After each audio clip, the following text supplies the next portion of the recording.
We are within, in my view, 6 or 8 years of actually implementing all of the things on this list in mice to a level that demonstrates proof of concept, in other words, that really shows bona fide rejuvenation. And of course it remains to be seen whether that's going to happen. It is somewhat subject to funding, which is why I spend such an insane amount of my time running around the world trying to get people to give me money so that I can give it out again. But you know, it's going to happen. It's going to happen. So that's all pretty good news, and those of you who are even slightly familiar with my work will be pretty familiar with all of this list. You'll also probably be familiar with the fact that I don't stop at 30 years. I think that the therapies on the right-hand side are likely to be developed in the laboratory, in mice in particular, within the next 10 years, certainly. And that I think we have a 50-50 chance of developing them for humans within the next 25 years. But I don't think they're going to solve aging completely. I think they're only going to knock it back by a few decades. Now that's of course a very significant amount of time in anyone's language, but still it's definitely not the comprehensive defeat of aging. So the reason I get into such serious trouble with those politically sensitive people who care about not sounding like immortalists is that I don't stop there. I point out that the progress we make in this way is likely not to be the whole story because the progress will be made via bona fide rejuvenation. The actual repair of damage that has already been laid down by metabolism, and therefore that we're going to be buying a lot of time. So a lot of you will be familiar with this diagram. It's very horrible, but it's the best one I've been able to come up with by, to really illustrate what I'm trying to say here.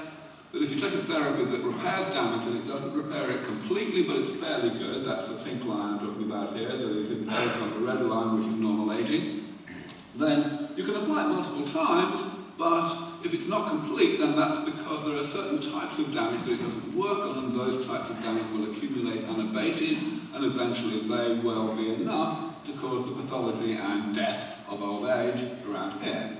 However, if we take into account the fact that the time scale here is quite long, that the interval between successive applications of these therapies can probably be as much as 15 or 20 years, then we can incorporate the idea of technological progress, in particular progress in the research that allows the comprehensiveness of these technologies to improve with time. And that's what leads us to this orange line, in which you have progressively more comprehensive therapies being applied to individuals, to the same individual, right, as time goes on. And as you can see, this avoids the problem of what I'm calling diminishing returns, the problem of progressively more acute difficulties resulting from damage that can't yet be fixed. We have this remarkable phenomenon which is very counterintuitive to many people, though I guess not to many people in this audience, that even though these therapies are, in this scenario, projected never to be perfect, nevertheless the effect of these therapies is identical to what it would be if the therapies were 100% perfect from the beginning, namely that they keep the level of damage down to a point where it never comes close to actually causing any pathologies. And so, of course, this, the other thing that this schematic illustrates is that there is a minimum rate of progress that we need to make in actually improving these improving the comprehensiveness of these therapies so that the general trend here is upwards rather than downwards. That is the rate that I have called longevity escape velocity. If we define it in words, it's rather horrible. It's like this. RHR stands for robust human rejuvenation. That's the first generation therapies that give those 30 years or so. And you get the idea, obviously. It's a case of like how fast we need to improve the therapies in order to stay one step ahead of the problem. It's a simple idea. The question that we need, of course, to address is whether it is feasible, whether we're likely to actually achieve it. And as many of you know, I've done some work on this area, not just hand-waving, talking about aeroplanes and cars and so on, but also computer simulations, which show that even if we take a quite ridiculously pessimistic scenario in which the rate of progress is really slow, takes 40 odd years to just double the rate of efficacy as time goes on. Nevertheless, we get longevity, escape velocity in spades. We get people, the lines on this graph are cohorts only 10 years apart in biological age. So we're looking at a cohort here, the dark blue line, that basically gets almost nothing out of these therapies because they only start to receive the therapies at the age of 80. But if you start receiving them at the age of 70, then 10% of you get out to avoiding aging indefinitely. If it's at 60, it's more than half, it's nearly half of you getting out to that point. And I emphasize again, this is an extremely pessimistic scenario. So this is really the worst case situation that could exist.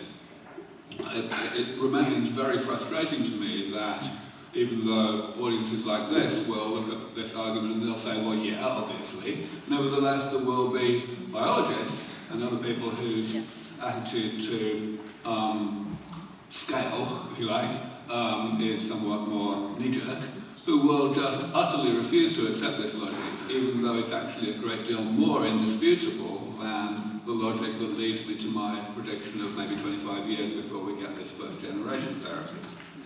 Alright, so as many of you know, I have publicised this prediction for a long time. It's been important to me to get the word out to the general public, and unfortunately journalists tend to be much more interested in longevity than they are in health, because longevity makes headlines. So I say things like this every so often. I say that we're going to take a little while to get to the point where we actually can postpone aging by 30 years or so, which is what's going to be required to get anyone out to the age of 150. But by then the hard part will be done, so people only slightly younger will get out to maybe 1,000. I don't pick the number of 1,000 out of thin air. I just get it because it's roughly the average lifespan that people would have if their risk of death in any given year stayed the same, however long they lived, as it is today in the West for young adults. Young adults, you know, if you get to the age of, let's say, 26, your chances of not getting to the age of 27 are pretty low. It's maybe 1 in 1,000 thereabouts. Therefore, you're going to live to sort of 1,000 years old on average, and of course a lot of people will live a lot longer.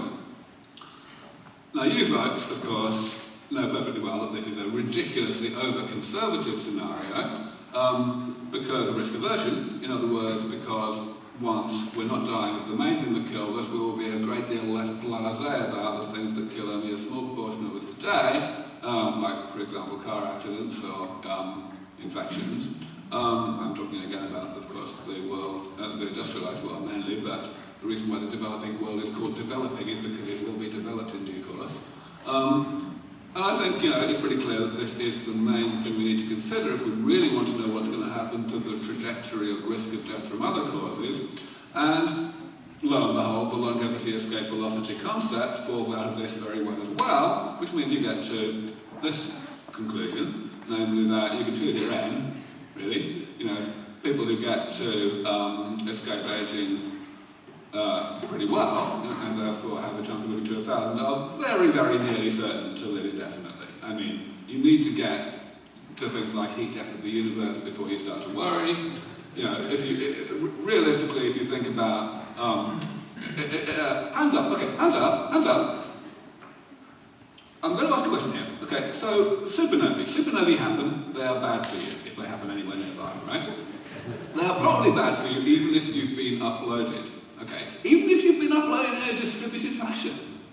But how long do you think it's going to take before we figure out how to defuse pre-supernovae before they go off?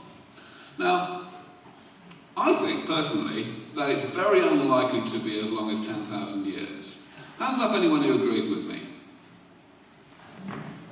All right. Hands up anyone who disagrees with me. I think it's going to take longer than 10,000 years for us to work out how to defuse supernovae. Okay, I'm not very surprised that the number who put their hands up just now is considerably less than the number who put their hands up the previous time. But the fact is, you know, that's because your intuition is good, because you've thought about these things. You know, it's not because you're just crazy, right? It's because you've thought about it. Right? It's just not going to take very long. And the chance of a supernova going off near enough to kill us all off in the next 10,000 years is, as you all know, fairly low. So, you know, this gives that's the sort of reasoning that gives these sorts of conclusions. All right, so that's all the traditional.